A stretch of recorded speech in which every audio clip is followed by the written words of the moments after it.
और अब देखते हैं यूपी की 20 बड़ी खबरें यूपी 2020 में। पीएम मोदी आज उत्तर प्रदेश और उत्तराखंड का करेंगे दौरा। वाराणसी में सुबह 11:30 बजे मॉरिशस के पीएम डॉक्टर नवीन चंद्र राम गुलाम की करेंगे मेजबानी। पीएम मोदी और पीएम राम गुलाम के बीच होगी द्विपक्षीय वार्ता। स्वास्थ्य, शिक्षा, ऊर्जा और बुनियादी ढांचे के विकास में साझेदारी सहित कई अहम मुद्दों पर चर्चा की जाएगी। वाराणसी पहुंचे मॉरिशस के पीएम नवीन राम गुलाम, पीएम को जोरदार स्वागत दिया गया और गार्ड ऑफ ऑनर भी। यूपी कांग्रेस के अध्यक्ष अजय राय को लखनऊ में किया गया हाउस अरेस्ट। पीएम मोदी के वाराणसी दौरे के दौरान प्रदर्शन करने की तैयारी कर रहे थे। राहुल गांधी के रायबरेली दौरे का आज दूसरा दिन जनप्रतिनिधियों और सामाजिक संगठनों के प्रतिनिधियों से करेंगे मुलाकात। राहुल गांधी ने रायबरेली में भी उठाया वोट चोरी का मुद्दा। कहा कि वोट चोर गद्दी छोड़ का नारा पूरे देश में गूंज रहा है, हमने इसे साबित किया है। यूपी के रायबरेली में राहुल गांधी का विरोध। बीजेपी कार्यकर्ताओं ने लगाए गो बैक के नारे। पीएम मोदी की मां के अपमान को लेकर प्रदर्शन किया। यूपी के मंत्री दिनेश प्रताप सिंह ने बीजेपी चीफ नड्डा को पत्र लिखा। रायबरेली पुलिस की शिकायत की। कहा कि राहुल के खिलाफ प्रोटेस्ट करने पर बीजेपी कार्यकर्ताओं को पीटा गया। गोरखपुर में सीएम योगी का बड़ा बयान। कहा कि सनातन भारतीय गौरव का प्रतीक है। राम मंदिर के निर्माण पर जो अभिभूत नहीं हुआ उसके भारतीय होने पर संदेह है। लखनऊ में एसआईआर को लेकर सपा कार्यकर्ताओं का प्रदर्शन। विधानसभा घेरने की कोशिश कर रहे प्रदर्शनकारियों को ले गई police. Deputy CM Keshav Prasad Maurya बोले, उपराष्ट्रपति चुनाव में एनडीए की ऐतिहासिक जीत हुई है। इंडी गठबंधन ध्वस्त हो गया है, अब हम बिहार और फिर यूपी जीतेंगे। सपा नेता आजम खान को इलाहाबाद हाईकोर्ट से मिली राहत। कोर्ट ने चर्चित डूंगरपुर केस मामले में जमानत दी। हालांकि फिलहाल जेल में ही रहेंगे आजम खान। आजम खान ने रामपुर के एमपी एमएलए कोर्ट में 10 साल की सजा के खिलाफ हाईकोर्ट में अपील किया था। 12 अगस्त को इस सुनवाई में इलाहाबाद हाईकोर्ट ने फैसला सुरक्षित रखा। यूपी के मुरादाबाद में एक घर से लाखों रुपए के साथ ज्वेलरी की चोरी की गई। पुलिस ने घर की नौकरानी सहित 3 लोगों को गिरफ्तार किया। चोरी का सारा सामान भी बरामद। मेरठ में युवती से छेड़छाड़ करना पड़ा भारी। लड़की के चिल्लाने पर लोगों ने मनचले को सड़क पर धूना। पुलिस ने आरोपी को हिरासत में लिया। मेरठ पुलिस ने 4 हथियार तस्करों को दबोचा। एनकाउंटर में एक तस्कर के पैर में गोली लगी। कई हथियार भी बरामद हुए। बिजनौर में हवाई फायरिंग करते युवक का वीडियो वायरल हुआ। दोनों हाथों से तमंचा लहराकर हवाई फायरिंग की। पुलिस आरोपी की तलाश कर रही है। हरदोई में कोचिंग से लौट रही छात्रा से छेड़छाड़। छात्रा के शोर मचाने पर पहुंचे गांव वालों ने आरोपी को जमकर पीटा। आरोपी गिरफ्तार। मेरठ के चर्चित अब्दुल्ला रेसिडेंसी पर बड़ा एक्शन। कॉलोनी का अवैध हिस्सा बुलडोजर से ध्वस्त किया गया। मालिकों के खिलाफ मुकदमा दर्ज। रिटायर्ड आईएफएस अधिकारी कृष्ण मोहन बने राम जन्मभूमि न्यास के नए ट्रस्टी। कामेश्वर चौपाल के निधन के बाद खाली था पद। अब आपको दिखाते हैं बिहार की 20 बड़ी खबरें बिहार 2020 में। पटना के राजेंद्र नगर इलाके में आरजेडी नेता राजकुमार राय की गोली मारकर हत्या। 2 अज्ञात हमलावर वारदात को अंजाम देकर फरार हुए। पुलिस को मौके से कारतूस के 6 खोखे बरामद हुए। वारदात के वक्त मौजूद राजकुमार राय के ड्राइवर से होगी पूछताछ। हमलावरों की तलाश जारी। चुनाव से पहले बिहार को मोदी सरकार का बड़ा तोहफा। 7,616 करोड़ की दी परियोजनाओं की मंजूरी। मोकामा से मुंगेर के बीच हाई स्पीड कॉरिडोर के एक्सटेंशन को मंजूरी। भागलपुर से दुमका होते हुए रामपुर हाट तक रेलवे लाइन के दोहरीकरण पर है मुहर। 1 करोड़ 13 लाख लाभार्थियों के खाते में पहुंची सामाजिक सुरक्षा पेंशन योजना की रकम। नीतीश कुमार ने 1,263 करोड़ से ज्यादा की राशि ट्रांसफर की। माई बहन योजना का फॉर्म भरवाने को लेकर आरजेडी पर भड़के नित्यानंद राय। कहा कि झूठ और भ्रम फैलाना आरजेडी का इतिहास है, जनता इनके झांसे में नहीं आएगी। बिहार में गठबंधन को लेकर कांग्रेस प्रभारी कृष्ण अलावरू का बयान। कहा कि गठबंधन के लिए कई लोगों से बातचीत चल रही है, सभी के साथ समान व्यवहार किया जाना चाहिए। बिहार कांग्रेस के अध्यक्ष राजेश राम बोले, स्क्रीनिंग कमेटी की बैठक में उम्मीदवारों का फैसला होगा। सीट बंटवारे पर सकारात्मक बातचीत जारी।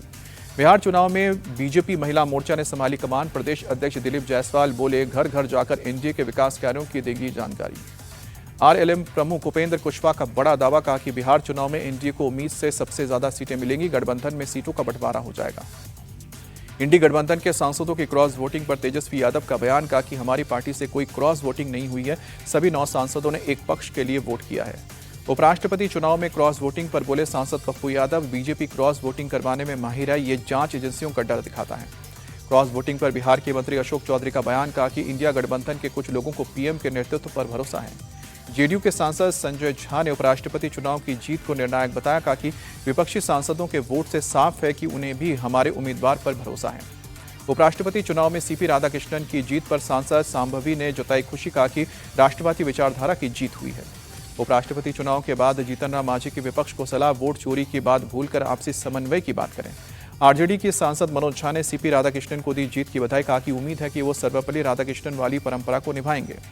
जन स्वराज चीफ प्रशांत किशोर का कांग्रेस और आरजेडी पर अटैक। कहा कि महागठबंधन का सीएम चेहरा सिर्फ लालू परिवार से होगा, ज्यादा सीटें मांगने के लिए कांग्रेस नाटक कर रही है। तेजस्वी यादव के चुनावी क्षेत्र राघोपुर में राहत सामग्री बांटने पहुंचे तेज प्रताप यादव। नदी के बीच में राहत सामग्री लेते दिखे बाढ़ से प्रभावित लोग। तेज प्रताप यादव ने छोटे भाई तेजस्वी के चुनाव क्षेत्र में जाकर कसा तंज, कहा कि आपका विधायक फेल है, नाच गाना कर रहा है, उनको जनता की सेवा करना आना चाहिए।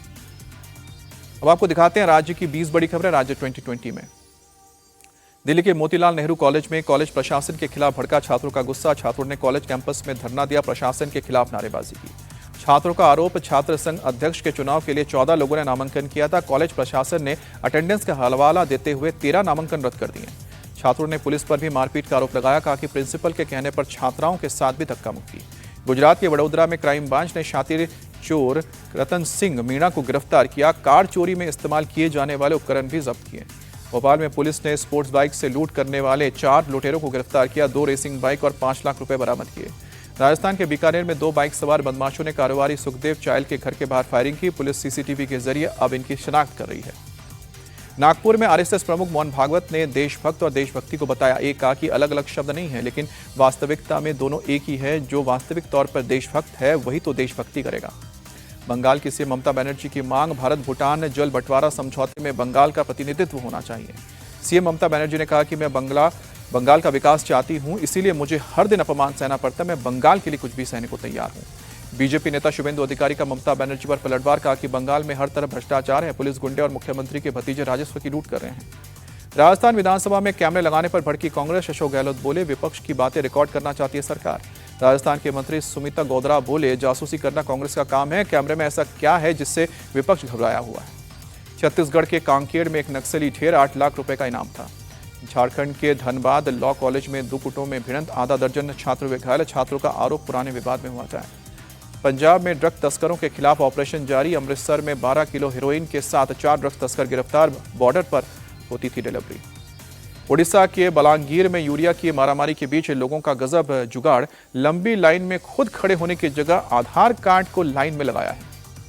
भोपाल में ऐशबाग इलाके में लोगों ने गड्ढों का मनाया है 10वां बर्थडे। बोले कि 10 साल में छोटा गड्ढा बड़ा हो गया। कोलकाता में निवेशकों से मिले सीएम मोहन यादव, 1-to-1 की बात की, कहा कि मध्य प्रदेश में व्यापार की अपार संभावनाएं हैं। सीएम मोहन यादव ने निवेशकों को एमपी में लागू 18 नई इन्वेस्टमेंट पॉलिसी की जानकारी दी। आईटी, टेक्सटाइल और रिन्यूएबल एनर्जी पर फोकस रहा। ओडिशा सरकार के शुरू की गई बुजुर्गों के लिए फ्री तीर्थ यात्रा योजना। भुवनेश्वर से अयोध्या और वाराणसी के लिए ट्रेन रवाना। अब आपको दिखाते हैं मौसम की 20 बड़ी खबरें। पीएम मोदी आज दोपहर उत्तराखंड का दौरा करेंगे। शाम को 4:15 बजे उत्तरकाशी और चमोली के बाढ़ प्रभावित इलाकों का हवाई सर्वे करेंगे। पीएम मोदी हवाई सर्वे के बाद शाम को 5 बजे अधिकारी के साथ करेंगे उच्च स्तरीय समीक्षा बैठक। बाढ़ के हालात और राहत की जानकारी लेंगे। सीएम पुष्कर सिंह धामी भी मौजूद रहेंगे। पीएम मोदी के दौरे से पहले एक्शन में सीएम धामी जॉलीग्रांट हवाई अड्डे पर समीक्षा की। दिल्ली में यमुना के जलस्तर में आई कमी, निचले इलाकों से बाढ़ का खतरा टला। पंजाब में बाढ़ से मरने वालों की संख्या 53 तक पहुंची। बाढ़ से 2000 से ज्यादा गांव प्रभावित हुए हैं। पंजाब के फजिल्का में कई इलाके अभी भी पानी में डूबे। बाढ़ से बड़े पैमाने पर फसलों को नुकसान हुआ। पंजाब के बाढ़ प्रभावित इलाकों के दौरे पर राज्यपाल गुलाब चंद कटारिया हवाई सर्वे कर हालात का जायजा लिया। बाढ़ के पानी के बीच बीएसएफ के जवान बॉर्डर की सिक्योरिटी में मुस्तैद, कमर तक पानी में कर रहे हैं सरहद की रक्षा। पंजाब की मदद के लिए आगे आया हरियाणा। मुख्यमंत्री नायब सिंह सैनी ने कुरुक्षेत्र से राहत सामग्री भरे ट्रक रवाना किए। बाढ़ पीड़ित पंजाब की आर्थिक मदद पर सियासी घमासान। मंत्री हरपाल सिंह चीमा बोले, 1600 करोड़ की मदद देकर प्रधानमंत्री ने पंजाब का अपमान किया। पंजाब को केंद्र से मिल रहे राहत पैकेज पर कांग्रेस का निशाना। प्रदेश अध्यक्ष अमरिंदर वाडिंग बोले, हमें एक घड़ा पानी की जरूरत है, एक गिलास पकड़ा दिया। गुजरात के बनासकांठा के सुईगान गांव में बाढ़ से हालात खराब। गांव में चारों तरफ दिख रहा है पानी पानी। गुजरात के कच्छ में भी बाढ़ जैसे हालात। प्रभावित इलाकों में एनडीआरएफ के जवान रेस्क्यू अभियान में जुटे हैं। यूपी के प्रयागराज में गंगा और यमुना नदी के उफान से हालात बिगड़े। घाट और मंदिर डूबे। प्रयागराज के निचले इलाकों में जलभराव से आफत, आम जनजीवन अस्त व्यस्त। मथुरा में भी बाढ़ जैसे हालात। बांके बिहारी मंदिर और राधा रमन मंदिर जाने के रास्ते डूबे हुए हैं। लोगों के घरों में भी पानी घुसा। मथुरा में बाढ़ प्रभावित लोगों से मिली सांसद हेमा मालिनी। बाढ़ राहत शिविर में जाकर लोगों के साथ बातचीत की और उन्हें सामग्री भी बांटी। 14 सितंबर के आसपास जम्मू कश्मीर में हो सकती है भारी बारिश। 13 और 14 सितंबर को हिमाचल में भारी बारिश का अलर्ट। जम्मू कश्मीर के पुंछ में लगातार हो रही लैंडस्लाइड से करीब 70 घरों को नुकसान पहुंचा। लोगों को सुरक्षित जगहों तक पहुंचाया गया। जम्मू श्रीनगर हाईवे बंद होने से अनंतनाग में 10 दिनों से फंसे हैं हजारों ट्रक। ट्रकों में भरे फल खराब होने से फल बेचने वालों को भी नुकसान। ट्रक ड्राइवर्स की मांग, जल्द खोले जाए हाईवे।